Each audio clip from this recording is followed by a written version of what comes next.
कांटे बोने वालों को कांटे ही नसीब आते हैं।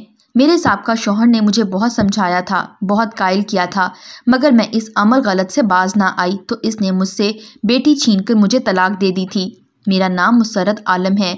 मैं एक पढ़ी लिखी बाशऊर खातून हूँ, मगर मैं इस बात की तस्दीक करती हूँ कि औरत वाकई नाक़िसुल अकल होती है। इसके फैसले में कहीं ना कहीं कोई कमी रह जाती है।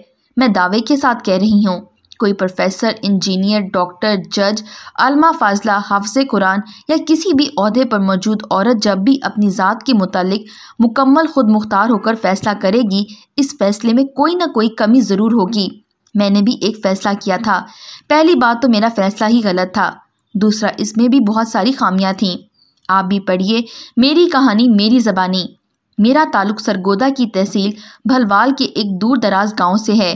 मेरी सारी फैमिली अल्हम्दुलिल्लाह पढ़ी लिखी है। मैंने भी केमिस्ट्री में एमफिल कर रखा है।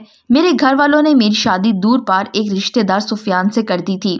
सुफियान मिलिट्री इंजीनियरिंग सर्विसेज में एसडीओ था। बिलाशुबा वो अच्छी शक्लो सूरत और शख्सियत का मालिक था, मगर मैंने दौरान तालीम ही अपनी यूनिवर्सिटी के कुलीग फरहान को पसंद कर लिया था। मेरा और फरहान का ताल्लुक़ बहुत आगे जा चुका था, मगर जब घर वालों ने मुझसे सुफियान के मुतालिक पूछा तो मैंने सोचने के लिए कुछ वक्त लिया और फरहान को कहा कि वो भी मेरे घर अपने वालिदैन को भेजे। फरहान ने वालिदैन को भेजने की हामी तो भर ली, मगर वक्त मुकर्रर ना किया। मैंने जितनी बार भी यकीन दहानी चाही, फरहान ने मामला हफ्ता 10 दिन तक लटका दिया। जब हफ्ता 10 दिन गुजर जाते तो वो फिर कोई ना कोई बहाना घड़कर हफ्ता 10 दिन का टाइम बना लेता। जब चौथी बार मेरे वालिदैन ने मुझसे मेरी मर्जी जानना चाही तो मैं चाह कर भी इनकार ना कर पाई और ना ही वालिदैन को अपनी पसंद फरहान के मुतालिक बता सकी। मैंने वालिदैन की रजामंदी में ही अपनी रजामंदी जाहिर कर दी। यूँ मेरी और सुफियान की निस्बत तय हो गई। मैंने फरहान को मंगनी से आगाह कर दिया और ये भी कहा कि अगर इसके वालिदैन अब भी मान जाएं तो मैं घर वालों को मना लूँगी। मगर फरहान ने एक बार फिर टाल मटोल से काम लेते हुए कहा कि जोड़े आसमानों पर बनते हैं। मेरे लिए इतना ही काफ़ी है कि तुम्हारे दिल में मेरा प्यार मौजूद है। हो सके तो मुझे अपनी मोहब्बत और कर्ब हमेशा बख्शती रहना। फरहान ने मुझे एक बार फिर अपनी मोहब्बत भरी रोमानवी बातों से मोह लिया और मैंने शादी के बाद भी फरहान से ताल्लुक़ रखने की हामी भर ली। यूँ दिल में फरहान को बसाए मैंने निकाह नामे पर दस्तखत तो कर लिए और सुफियान को अपना मजाजी खुदा भी मान लिया और इसके साथ रुखसत होकर आ गई। शुरू में सब नॉर्मल रहा। जब सुफियान अपनी मुलाजमत पर चला जाता मैं फरहान को भी टाइम दे लेती, अपनी गैर महरम से मोहब्बत भी निभा लेती और सुफियान आता तो इसके सामने पारसा बनकर अपने घर को भी बचा लेती। अल्लाह ताला ने मुझे पहली औलाद बेटी से नवाजा। इसके बाद हम दोनों मियाँ बीवी ने बाहम रजामंदी से औलाद में 3 साल वक्फा करने का फ़ैसला किया, मगर 3 साल बाद दोबारा मेरे पेट में नई वजूद की तख्लीक ना हो सकी। इसी दौरान फरहान ने मुझे वरगलाना शुरू कर दिया और मुझे कहने लगा कि तुम किसी और की होकर रहो, ये मुझसे बर्दाश्त नहीं होता। मैं तुमसे शादी करना चाहता हूँ। घर वाले नहीं मानते तो मैं कोर्ट मैरिज करने के लिए तैयार हूँ। अगर तुम भी हिम्मत करो तो हम साबित कदम हो सकते हैं। ये मोहब्बत सच्ची हो तो लोग लाख चाहें जुदा नहीं हो सकते। मैं जो पहले ही किसी और निकाह में होने के बावजूद फरहान के कर्ब को तरसती रहती थी और अपने शौहर में भी फरहान को तलाश करती रहती थी, जब मुझे मेरी मोहब्बत मिलती हुई महसूस हुई तो मैंने इसी वक्त हामी भर ली और जानबूझकर किसी ज़रिए से सुफियान तक अपनी और फरहान के ताल्लुकात की खबर पहुंचा दी।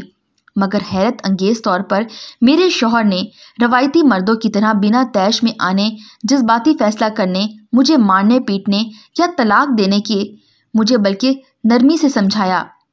मुझे मेरे वालिदैन की इज़्ज़त के मुतालिक सोचने का कहा, बेटी और घर के मुतालिक सोचने का कहा, मगर मैं किसी भी सूरत में फरहान के साथ ताल्लुक़ रखने से बाज ना आई तो मुझे कुरान और हदीस की रोशनी में गैर महरम से ताल्लुकात के अजाब के बारे में बताया।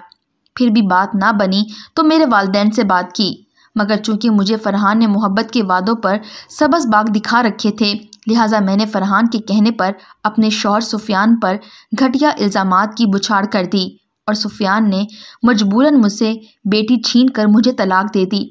मैंने बजाय वालिदैन के घर इद्दत गुजारने के फरहान के साथ फरार हो गई और इद्दत पूरी होने के बाद निकाह का इंतज़ार करने लगी। इसी दौरान फरहान के कहने पर मैंने अपने साबका शौहर पर बेटी हवालगी का केस कर दिया। फरहान ने मिल मिलाकर फैसला मेरे हक में करवा दिया, जो बज़ाहिर किसी भी सूरत में मुमकिन ना था।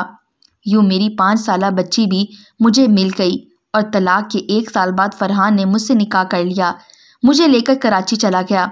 कराची में मैंने प्राइवेट कॉलेज में पढ़ाना शुरू कर दिया और शाम को एकेडमी बना ली, जबकि फरहान ने किसी प्राइवेट फर्म में जॉब शुरू कर दी।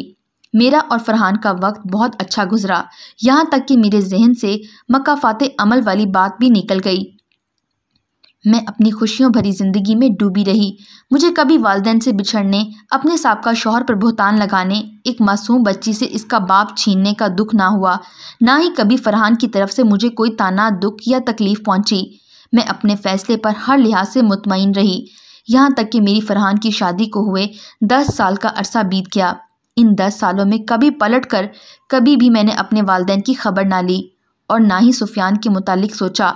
मगर 10 साल बाद मेरा मकाफाते अमल शुरू हो गया। 10 साल बाद मैंने फरहान को अपनी बेटी के साथ गैर हालत में देख लिया। ये वो लम्हा था जिसने मेरी गुजरी हुई सारी ज़िंदगी और हर फैसले पर पानी फेर दिया। कुदरत की तरफ मेरे मुंह पर मारा गया। ये एक ऐसा जन्नाटेदार थप्पड़ था जिसे बर्दाश्त करने की सक्कत भी मुझ में नहीं थी, मगर तकदीर ने ये मेरे नसीब में लिख दिया और ये मेरे ही किए गए फैसलों का नतीजा था। मैंने तब तैश में आकर अपनी बेटी पर हाथ उठाया तो फरहान ने मेरा हाथ पकड़ लिया। इसी वक्त मुझे तलाक दे दी और फिर मुझे बताया कि कल मैं तुम्हारी बेटी से निकाह कर रहा हूँ। फरहान के मुंह से निकलने वाले ये अल्फाज फ़क्त अल्फाज नहीं, पिघला हुआ शीशा थे जो मेरे कानों में उंडेल दिया गया था। इस वक्त मुझे फरहान की तरफ से दी गई तलाक का दुख नहीं था, जितना दुख मुझे फरहान का मेरी बेटी से निकाह करने का था। जब मुझे यकीन हो गया कि अपनी बेटी और फरहान के फैसले को ताकत के बल पर मैं नहीं रोक सकती, तो मैंने गिड़गिड़ाना शुरू कर दिया। अपनी बेटी को हाथ तक जोड़े और इसे इस्लामी तालीमात से समझाना शुरू कर दिया। मेरी बातें सुनकर मेरी बेटी तंज़िया अंदाज में मुस्कुराई और फिर कहने लगी, आपने भी तो अपनी मोहब्बत की खातिर अपने वालिदैन, शौहर, बेटी, बहन, भाई सब कुछ छोड़ दिया था। आपको भी तो इस फैसले से रोका गया होगा। आपको भी इन इस्लामी अहकामात का इल्म होगा जिनको आज आप मुझे पैरवी करने का कह रही हैं। तब आपने इन सब बातों पर अमल करना छोड़कर अपनी मोहब्बत को चुन लिया। बल्कि ऐसे ही आज मैंने भी फ़क्त अपनी एक माँ को छोड़कर अपनी मोहब्बत को चुन लिया है। इसके बाद मेरी सगी बेटी ने फरहान के कहने पर मुझे धक्के देकर अपने कमरे से निकाल दिया। मैं न जाने कब इनके कमरे के दरवाजे के सामने ही गिरी और बेहोश हो गई। मुझे दूसरे दिन सूरज निकलने के बाद होश आई। तब तक मेरी बेटी और मेरा साबका महबूब शौहर घर से जा चुके थे। मेज़ पर एक कागज़ रखा था जिस पर लिखा था, प्यारी माँ, कांटे बोने वालों को कांटे ही नसीब आते हैं। मेरी बेटी जा चुकी थी और मैं चाह कर भी इसे ना समझा सकी थी कि बेटी मैंने कांटे बोए तो मेरे नसीब में कांटे आ गए।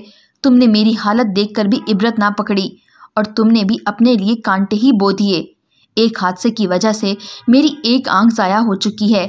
मैंने एकेडमी पढ़ाना छोड़ दी, बल्कि पढ़ाना नहीं छोड़ी। जैसे जैसे लोगों को मेरा माजी और मेरी बेटी और मेरे शौहर के ताल्लुकात का पता चलता गया, लोग खुद ही मुझसे अपनी बेटियों को दूर करते गए। मैं इतना पढ़ी लिखी होकर भी आज कराची के एक फ़लाई अदारे में मुकीम हूँ। अपने माजी पर अल्लाह ताला से माफ़ी मांगने की तलबगार हूँ और अपनी बेटी के लिए दुआ गो हूँ। मगर मुझे नहीं लगता मेरी दुआएं मेरी बेटी को मकाफाते अमल से बचा पाएंगी।